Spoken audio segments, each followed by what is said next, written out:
नौसेना के पूर्व अधिकारी कुलभूषण जाधव की फांसी की सजा पर भारत ने बड़ी कूटनीतिक जीत हासिल की है। नीदरलैंड्स के हेग स्थित इंटरनेशनल कोर्ट ऑफ जस्टिस ने जाधव की फांसी की सजा पर 11 जजों की बेंच ने सर्वसम्मति से रोक लगा दी है। आईसीजे ने पाकिस्तान से कहा है कि वो सुनिश्चित करे कि जब तक आखिरी फैसला नहीं आता तब तक जाधव सही सलामत रहे। आईसीजे ने यह भी कहा कि वियना कन्वेंशन के मुताबिक पाकिस्तान को जाधव की राजनयिक मदद को नहीं रोकना चाहिए था। आईसीजे के मुताबिक कुलभूषण जाधव की गिरफ्तारी जिन हालात में हुई वो विवादित है। आईसीजे ने पाकिस्तान की दलील खारिज करते हुए कहा कि जाधव का केस सुनने का उसे अधिकार है।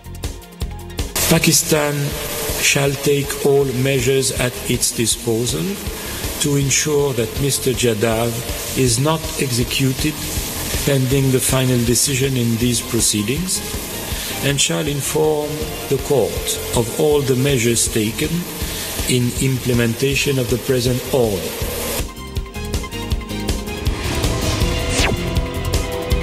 कुलभूषण जाधव के मामले में इंटरनेशनल कोर्ट ऑफ जस्टिस के फैसले पर भारत ने खुशी जताई है। सूत्रों के मुताबिक कोर्ट के फैसले के बाद पीएम मोदी ने विदेश मंत्री सुषमा स्वराज से बात करके संतोष जताया।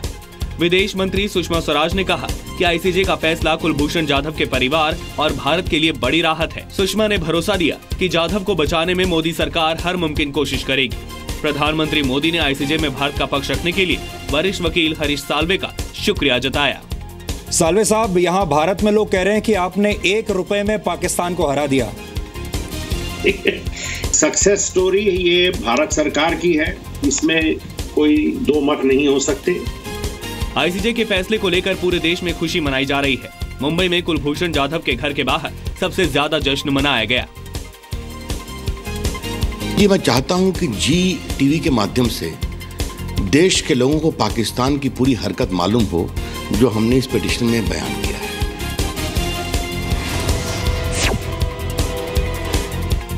कुलभूषण जाधव पर अंतर्राष्ट्रीय न्यायालय में हार के बाद पाकिस्तान ने आईसीजे का फैसला मानने से इनकार कर दिया है।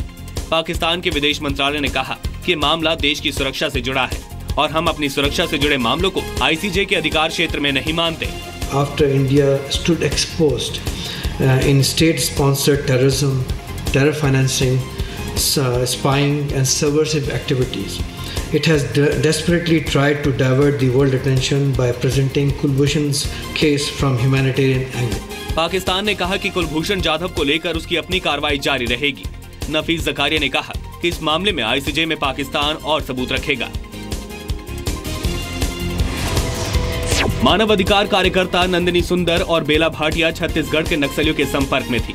छत्तीसगढ़ के कुख्यात नक्सली पोडियम पंडा ने दावा किया। पोडियम पंडा ने हाल ही में पुलिस के सामने सरेंडर किया है। पंडा के मुताबिक नंदिनी सुंदर और बेला भाटिया अक्सर बड़े नक्सली नेताओं रमन्ना और हिडमा से मिलती थी।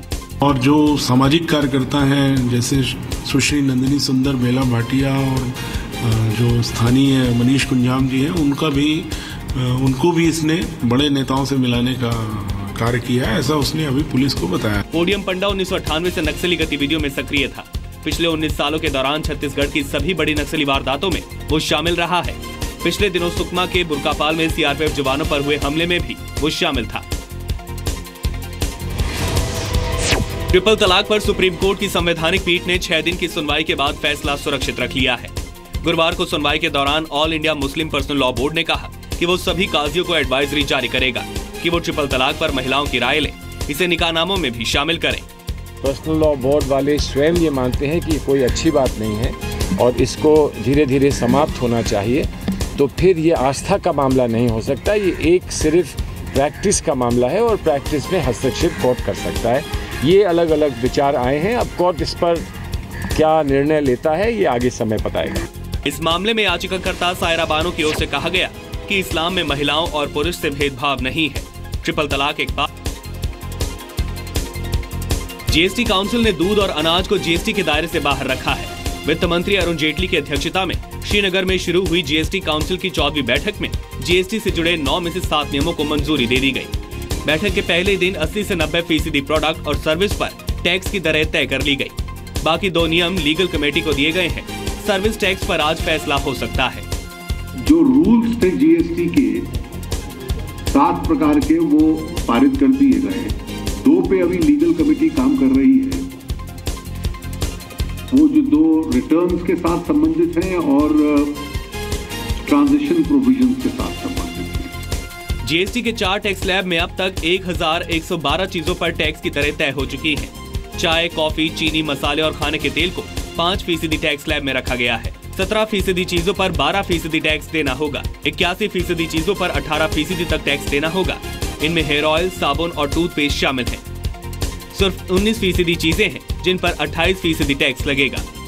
वित्त मंत्री ने भरोसा दिया है कि जीएसटी से महंगाई नहीं बढ़ेगी। Both the state government and the consumers of the state will hugely benefit by integrating the state with the GST. बैठक में सभी राज्यों के वित्त मंत्री या उनके प्रतिनिधि मौजूद थे। यूपी के वित्त मंत्री ने पूजा सामग्री को जीएसटी से बाहर रखने और केरल के वित्त मंत्री ने सोने पर सिर्फ 5% टैक्स की मांग की। जीएसटी 1 जुलाई से लागू होना है।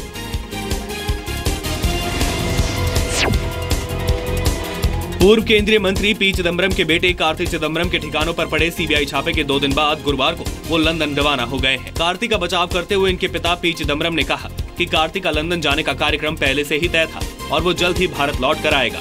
कार्ति चिदम्बरम पर अपने प्रभाव का गलत इस्तेमाल कर आईएनएक्स मीडिया को 300 करोड़ का फायदा पहुंचाने के बदले करोड़ों रुपए रिश्वत लेने का आरोप है। ये वही आईएनएक्स मीडिया है जिसके मालिक पीटर मुखर्जी और इंद्राणी मुखर्जी अपनी बेटी शीना की हत्या के आरोप में जेल में बंद है। जिस वक्त कार्ति चिदम्बरम ने इस कंपनी को फायदा पहुंचाया था उस वक्त उनके पिता पी चिदम्बरम ही देश के वित्त मंत्री थे।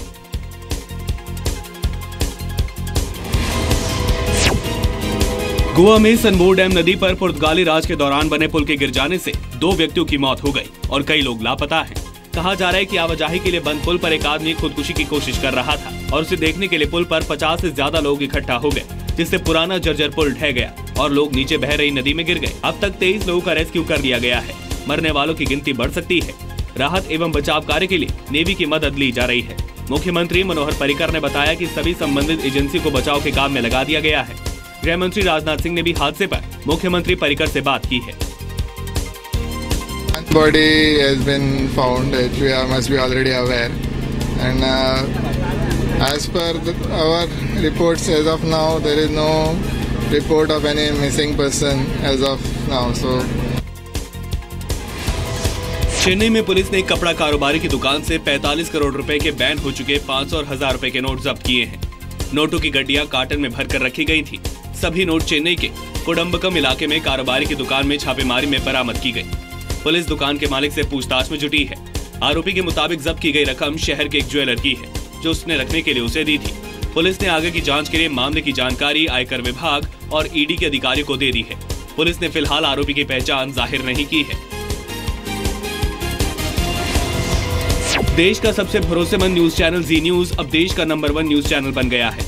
आपके प्यार, आपके भरोसे और आपकी पसंद ने जी न्यूज को नंबर 1 के मुकाम पर पहुंचाया है। देश भर के न्यूज चैनलों में जी न्यूज सबसे ज्यादा देखा जाने वाला न्यूज चैनल बन गया है।